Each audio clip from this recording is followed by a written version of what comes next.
In this lesson, we're going to take a look at right triangle trigonometry, which deals with sine, cosine, and tangent. And for the most part, we can just use the acronym SOHCAHTOA, where sine is the opposite side over the hypotenuse. Cosine is the adjacent side over the hypotenuse, and tangent's the opposite side over the adjacent side. Now, SOHCAHTOA only works with the acute angles, meaning the two smaller angles in a right triangle. SOHCAHTOA does not work with non-right triangles. So, suppose this is your angle down here in the corner. We need to correctly identify opposite, adjacent, and hypotenuse. Hypotenuse is always opposite the right angle, so that's always over here in the longest side. Now we have two other sides. The two other legs, and remember legs are the sides that go to your right angle. One is opposite, one's adjacent. Adjacent means next to, so the side that's next to our angle is this one. The side that's on the opposite side of the triangle is over here. But when you're looking at angle B, suppose that's up here, then your opposite side's down here, and this side here would be adjacent, with the side opposite your hypotenuse, or right angle still being your hypotenuse. Now, in addition to sine, cosine, and tangent, we also have cosecant. Cosecant's just the reciprocal of sine. Secant's the reciprocal of cosine, and cotangent's the reciprocal of tangent. Now, if it has tangent in the name, they're reciprocals of each other. One of the things I like to do to try to keep these straight is sine begins with the S, its reciprocal begins with a C. Where cosine begins with a C, its reciprocal begins with an S. So, let's take a look at your special right triangles from geometry. If we were looking at the sine of 30, remember sine is opposite, which would be x, over your hypotenuse, which is 2x. Well, x over 2x ends up simplifying down to 1/2 because the x's drop. If you're looking at cosine, remember cosine's adjacent of 30 over your hypotenuse would be x root 3 over 2x, and well, then the x's drop and you get square root of 3 over 2. Tangent. Tangent is your opposite, which is x, over your adjacent x root 3, which would be 1 over root 3 because the x's would drop. And remember, you don't like to leave the roots in the bottom, and we get square root of 3 over 3. Then we can also do that for cosine of 45, and sine of 45, and tangent of 45. Tangent of 45, here's 45, opposite and adjacent, x over x is 1. Cosine of 45, adjacent of x over x root 2 for your hypotenuse is 1 over root 2, but remember you got to rationalize that. Same idea with the sine of 45, because that would be x over x root 2. Then we'll go ahead and take a look at the sine of 60. 60 is in the lower right corner here. Sine is opposite, which is x root 3 over your hypotenuse of 2x. The x's drop, so we get this. Cosine of 60 would be adjacent of x over your hypotenuse of 2x, and we get 1/2. Tangent is opposite of x root 3 over your adjacent of opposite over adjacent, so we end up getting just root 3. These 9 right here you need to memorize. You will have quizzes over these, and they will be timed quizzes, so you'll need to know them quickly off the top of your head. Knowing these quickly off the top of your head will make your normal quizzes go a lot easier, make your homework go a lot easier, and make your tests go a lot easier.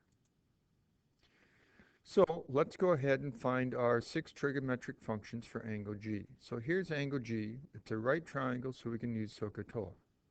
So we can do our opposite side. Opposite of G would be the 24. Your hypotenuse is always opposite the right angle, so that's 40. So it'd be 24 over 40, which does reduce down.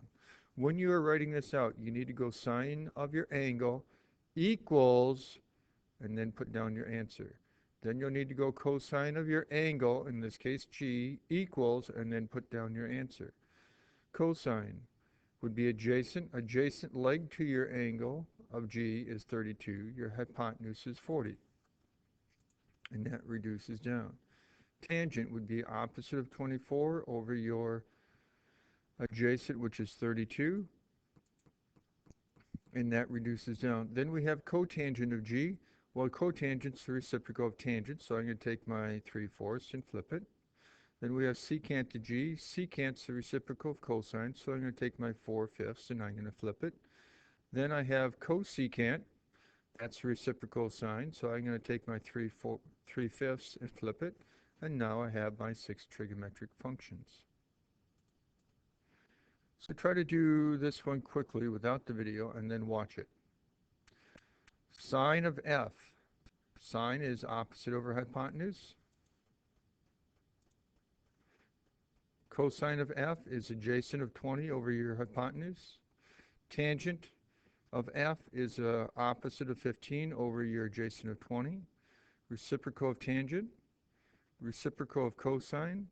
Reciprocal of sine. So let's go ahead and find the exact value of this side. We have our angle, we have an opposite side, we have our hypotenuse. So we're looking for the opposite, we're dealing with the hypotenuse, so that means we're going to be dealing with sine. So I'm going to go sine of my angle equals my opposite of x over my hypotenuse of 12. Now, earlier, we already figured out the sine of 60. You're supposed to have that memorized. You probably don't get, but look back at your notes. That's the square root of 3 over 2 equals x over 12. So now we can just cross multiply. 12 times root 3 equals 2 times x. Then we can get x totally by itself, and we get x. Now, this is your exact answer. If you need it, you could also type that into your calculator to get your decimal approximation. Looking at this one here, we have our angle, we have an opposite, and we have our adjacent to our angle. Opposite and adjacent deals with tangent, so we're going to go the tangent of 60 equals our opposite over our adjacent. Tangent of 60 is one you're supposed to have memorized, which is root 3. So look back in your notes for that. X over 5, multiply both sides by 5, we get our answer. Then if you need it, you can type that into your calculator to get your approximation. Now, a couple other things that you need to be aware of. We have angle of elevation and angle of depression. Now, if we have this kayaker down here on Lake Superior looking up at Split Rock Lighthouse, the angle that they look up that's above the horizontal line of the water is referred to as your angle of elevation.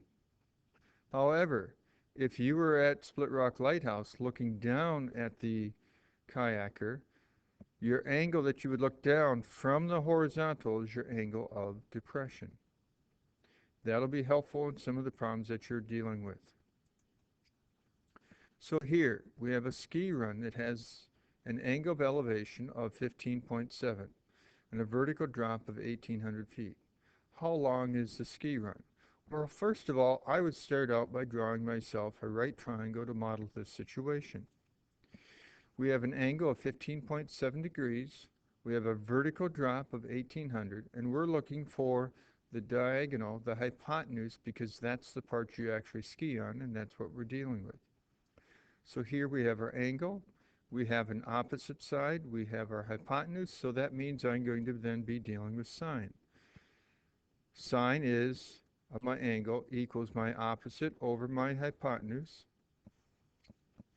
Now, sine of 15.7 degrees is not one you're supposed to have memorized, so you'll have to use your calculator here at some point. But we're going to get it into our calculator-ready form first. So we're going to solve it for h before we even attempt to use our calculator. So sine of 15.7 is really over 1, so I have a fraction equal to a fraction, so I'm going to cross multiply. So I'm going to take h times the sine of 15.7, my denominator of 1 that's not written here, times 1,800. Then I need to go ahead and get sine, or h, all by itself, so get rid of the sine. So I need to divide both sides by the sine of 15.7. This is my exact answer, also my calculator-ready form. It's in a form in which I can just quickly type it into my calculator and get my approximation. Typing it in, I get about 6,652 feet.